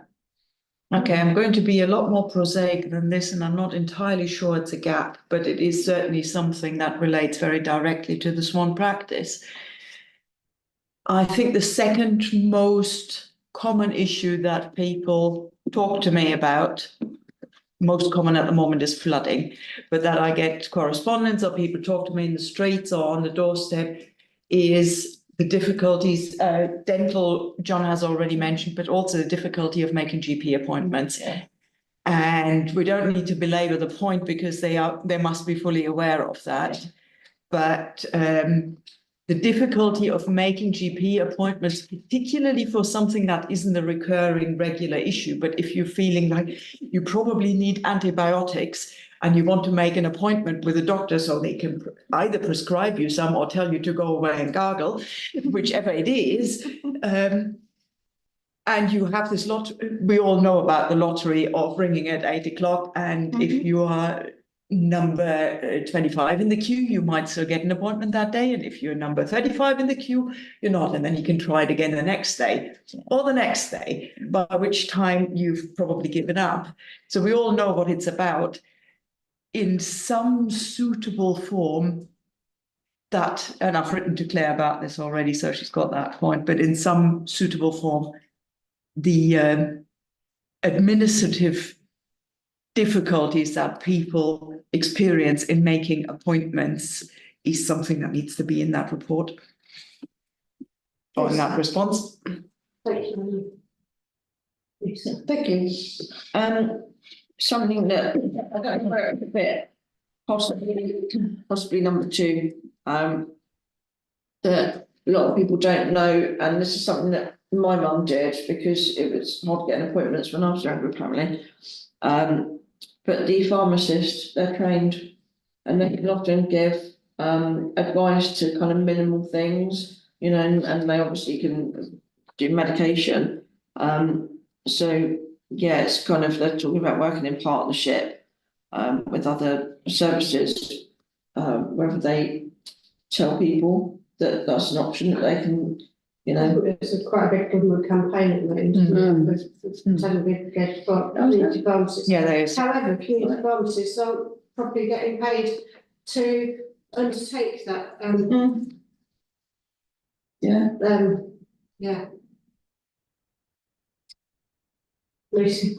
I'm sorry, I'm going to say Robin first because we haven't had Robin on this one yet. Okay. I don't know quite how to take that, but I'll take it that Robin can speak. I actually do sit on the ASK and I actually sit on the Hertfordshire and Buckinghamshire Health Authority group, so I do deal with health a little bit. So we'll have Robin on this. You didn't read it like that, Robin. What I do think the questions are necessarily the wrong questions in the sense that this is what we like about value about Swanprats. We clearly value them. We clearly appreciate everything they do. When it comes to what are the gaps in service in North Buckinghamshire, I think it actually should be giving you a clue, which I'm grateful that John dealt with the areas in Buckingham Hospital. And I'm grateful about the comments from both the chair and Lucy about mental health. It'd be more of a question of what is done in North Buckinghamshire should be the real question. Try and identify some services which are done in North Buckinghamshire, because John has demonstrated more than adequately what's been removed and what has been taken away. The trouble with the health services it is now is it keeps changing its name and clinical commissioning groups which run through PCTs and PCP or something. Yeah, and now they've changed their names, so it's acronym boards.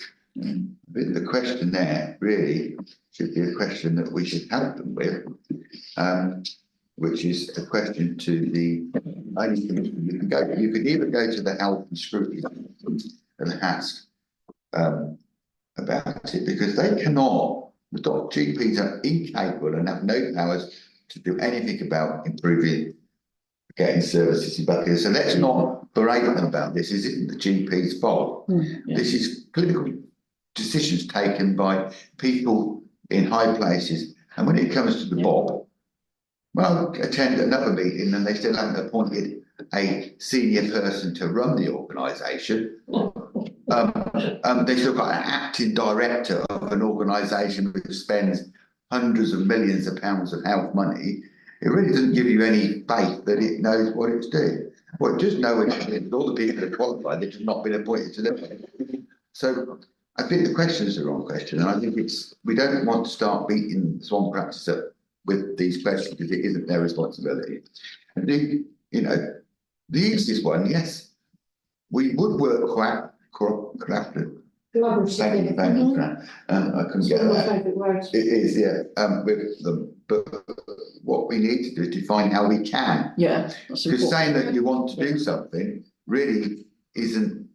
Well, what do we work on? How can we? Well, where do we? The meeting that you've asked for the last 10 years. Well, I've only yeah, exactly. So let's see how we have that conversation. I think I'd rephrase it. We rephrase it by saying we'd like to know how we can work collaboratively with you. Is that right? Did I say that right? I think when it says defining the gaps, I think this is something that we need to say. We recognise that there's gaps. There are far too many to put in that box, and I think it's questions let us to the afterwards, because there are gaps. But I think the first one is easier to answer, that we do value them. I mean, though we may find fault with the fact we don't get a GP when we want one, and we might not get the service one, what would we do if they weren't there? How would people feel then? So, and they are under immense pressure. One of the GPs, and I won't say his name, and that actually represents all the GPs in Buckinghamshire, one of the Buckingham GPs, and his job is to try and collaborate what goes on in Buckinghamshire. And that's good that he's doing it. But when I listen to the report that I get, it is a mirror of all these missing things across Buckinghamshire. But North Buckinghamshire is in a very unique position. It's a little bit too far away from Stoke Mandeville to go for your emergency treatment. It's immensely close to Milton Keynes to get your emergency treatment. Some of the hospitals you need closer in Northamptonshire, you know, whatever, and we're not quite close enough to the Oxford border to be allocated to the John Ratcliffe. Because you have to fall dead on the Finmere Crossroads to do that, or fall over there. So, yeah, but I think that the questions are answered. I'm really worried how we answer them. I think it's quite a woolly. Yeah, that's what I'm worried about. Really. And when I'm scrolling through it, I was like, where's the rest of it? Basically, I was expecting there to be quite a lot more questions to answer on there. Lucy. Two things. One, I completely agree with what you said about, you know, none of this is the GP practice's fault. And my event about mental health services is aimed at it's Oxford the health services in general. The fact I'm not going to go on around about the fact they changed their name from Oxford and Buckinghamshire Mental Health Trust to Oxford Health, but that's around for another time. We had a housing assessment report that we got in the neighbourhood planning meeting that said that there is not enough GP provision to meet Buckingham's current population, let alone an increased population, which I think does reflect that they're doing what they can with what they've got, but what they've got isn't enough. The second point I wanted to raise was when prior to when I had my surgery. So at first, I had to have an operation. I went for a chest X-ray. No, I went for an X-ray at Milton Keynes Hospital, my shoulder. That's when they picked it up. I then went for a chest X-ray at Buckingham Hospital. I then went for an ultrasound at Stoke Mandeville, and then I went for a CT scan at Wickham General before having my surgery at the John Radcliffe. Jesus. For one single issue, I did a tour of all the different hospitals, which. Did you get a badge? No. I have to write off for one. Yeah. But it showed, if I was lucky in that, you know, I've got family that can help me get lifts and stuff. Yeah. But for someone that doesn't have that support network, that would have been an impossible task, because patient transport is only there if you've got physical barriers stopping you from being mobile. And I think we need to protect what we've got local to us. Buckingham Hospital is incredible. Yes, they might have reduced the services they've got, but the fact that we still have that facility. We do need to remember that Buckingham Hospital isn't part of the Swan practice, and this is a Swan practice questionnaire, isn't it? Yeah. Okay. So I think we need what does Swan practice? Do need to keep that delineation on it. We're going to go John. Yeah, but they've asked the question where. Yeah, no, absolutely. So it's not just about gaps in. No, absolutely, but. It's gaps generally. Yeah. I forgot what I was going to say now. I think we've had a good enough discussion about this. I think we should respond positively. And kindly to the pressures that they're under, and say there are options for the future of working together. We don't know what all those options are, but let's keep on talking. Let's have a meeting and talk this through. Because I think there are things that town councils can do in support of well-being, and we do them already in a variety of ways. They may not be labelled, strictly speaking, about health and well-being, but they are about health and well-being in the town. And frankly, I would say should we move on? I think we can trust the officers. I'd like to say that in the third section, the working collaboratively with them, having two-way communication with them from the town council, as how we can help them and support them. In a relevant way. Martha. Yeah, I think, correct me if I'm wrong, but isn't Martin Try our representative on the? And Andy's on one of them as well.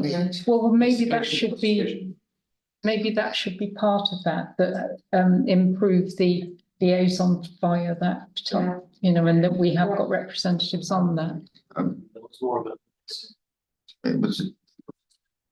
Okay. Do you think, if I'm allowed, Chairman, we need to be specific? Because we cannot define what services are missing. No, but we can say what we feel is missing, that's what it's asking us, is to say what we feel is missing. Having to go to High Wycombe to request its industrial estate for an MRI scan for a start, because that's where they contract to go down there. So it's on that it's nearly a whole day out of your life to go and do that. From here. But how, Why can't we go to Milton Keynes for that? It's but the Health and Wellbeing Board are meeting to discuss all this, so that we should be able to look at the Health and Wellbeing Board and see what they're saying here. It's just that I don't really listen to what John said about Buckingham Hospital and what's been removed and not there. So it's really difficult to actually fill that in, apart from the fact we realise there's large gaps of care, and Buckinghamshire Council have the legal responsibility under them for public health. But I don't think we can do much in that.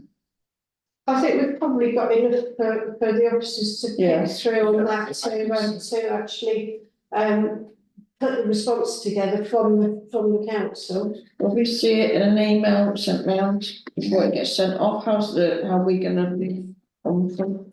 I don't know, Steve. What we've done in the past in committees is drafted a response along the lines of what's been discussed in the meeting. So the notes I've got, and I'm sure Paul has, what came from the response and I have, it's number one, the working partnership with us, we value that. We value their commitment to working with the North Bucks community. Question two, I've got the reduction in and variety of the clinics available, the GP's appointment booking availability, dentists generally, mental health services, including early intervention. For question three, I've got development of the new health centre to work with them towards that. Two-way communication, how we can help and support them. And I'm slightly unclear on the last one, but I can check with members' officers afterwards. The liaison committee that council tries on, getting that resurrected. And do And the report as well. I'll say that. And the only thing that I don't know if there's other things that we missed, but the going to various hospitals around the county or across the border is off-putting. I mean, you have to pick me up from Milton Keynes Hospital because the patient transport wouldn't come out to Buckingham, from Buckingham would go to Milton Keynes. So I think that's pick me up. No. Sorry about that, it must have been a Howard. I appreciate it. I saw a quote today from Sir Michael Varmont, who is a very respected and eminent epidemiologist, who's written reports about a whole number of things. But he said today, if your hypothesis is that the government is setting out to destroy the NHS, then all the evidence that there is available is consistent with that hypothesis. Well, just a point of general information, there is a hospital car service which you can access. It'll take you to Milton Keynes, Northampton, John Radcliffe, wherever.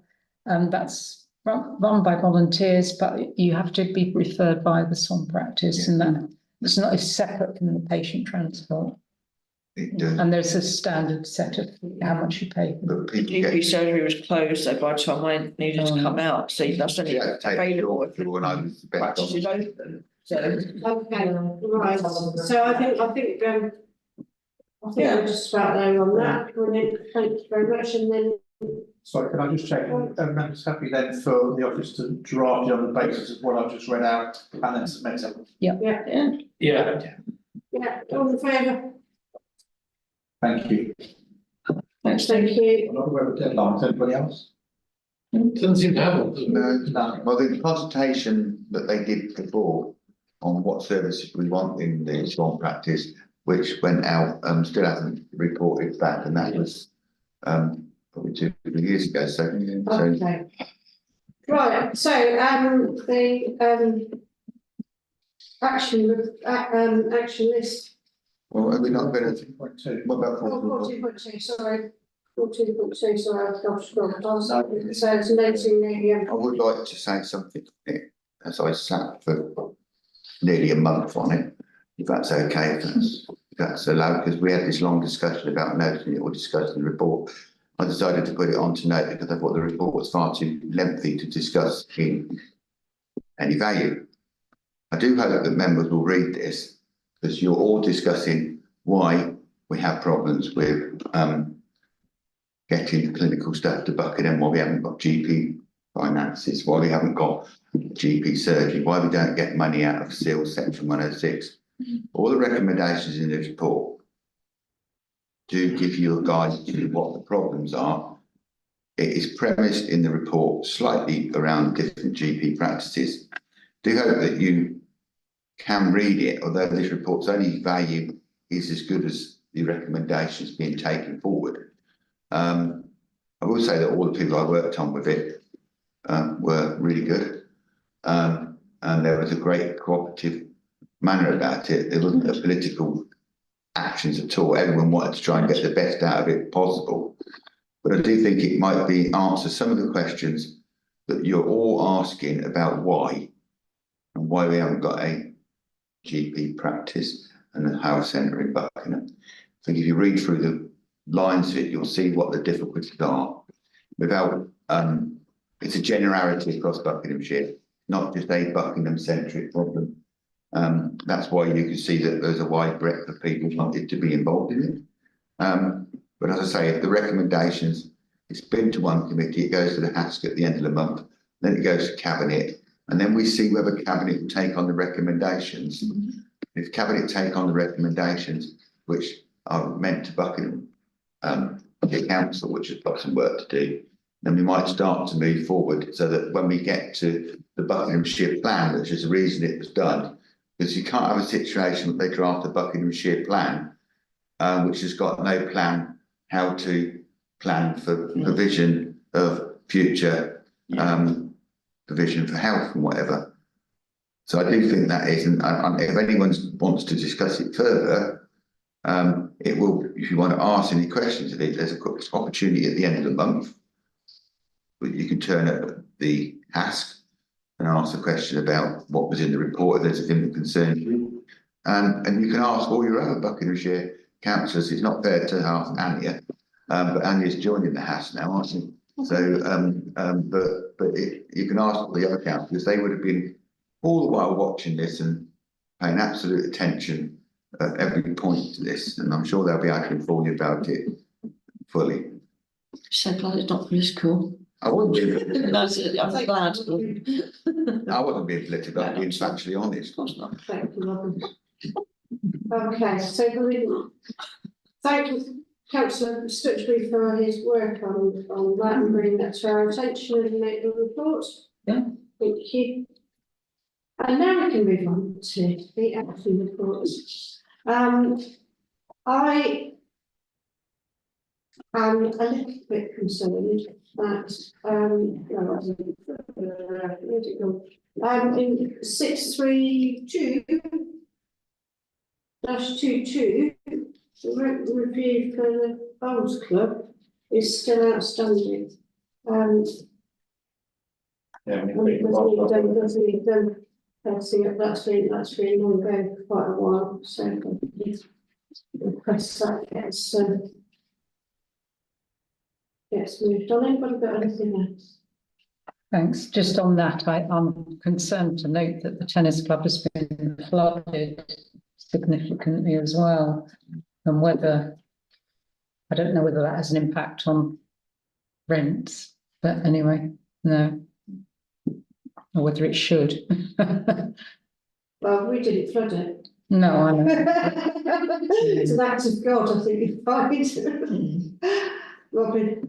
I think 43223, which is the which was the motion by Councillor Harvey, which we discussed in a roundabout way earlier, about the A421 and the pollution stuff.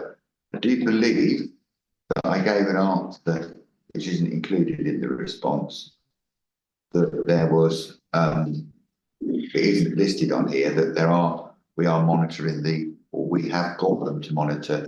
Remember, we had Mr. Shavings come to the council and sat there and asked about what could we do, and then we said, well, the town council, there's nothing we can do because we're not that authority. So I went away and got them to things. I think it might be worth chasing it to see when they said they were going to be up to March. I think if my memory is correct, to try and get the of what the pollution levels are on the A421, because they've got.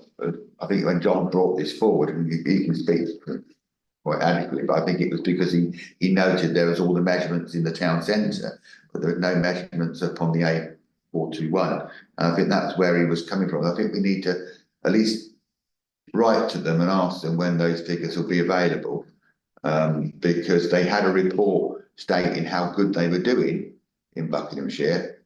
Recently, Buckinghamshire Council stated that they reckon that they were doing great when it comes to improving the pollution and the highways and the pollution, air pollution. So I think that it would be good because residents did come here and ask us about that, and I think that might be why John had it on the agenda.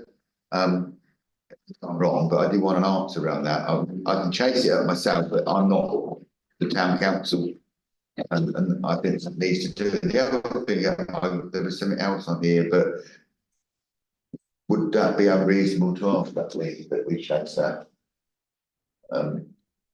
Because I believe the response is going to be March. John would hope that they're looking at that as part of the A421 development. They're not. That's a planning issue, but that is as clear as porridge at the moment. And in fact, porridge you can see through porridge a lot clearer than you can see through that. In fact, I'd sooner look at porridge than I would at that. Well, if it's March is when they're monitoring up to, I think so we're not going to get any. No, but we can write to them and ask them, once you've got the data, can we have it? Otherwise, we're waiting until.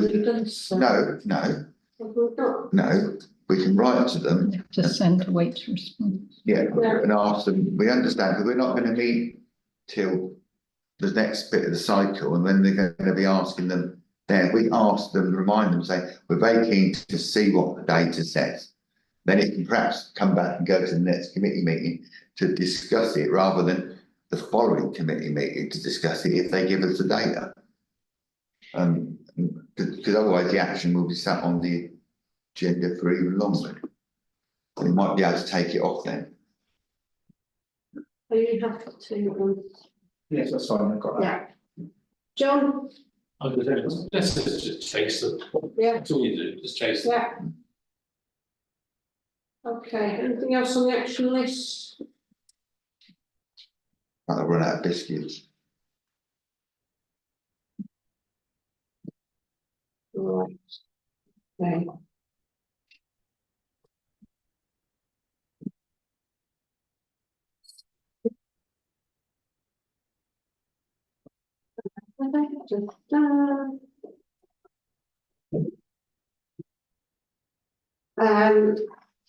News releases. I don't know.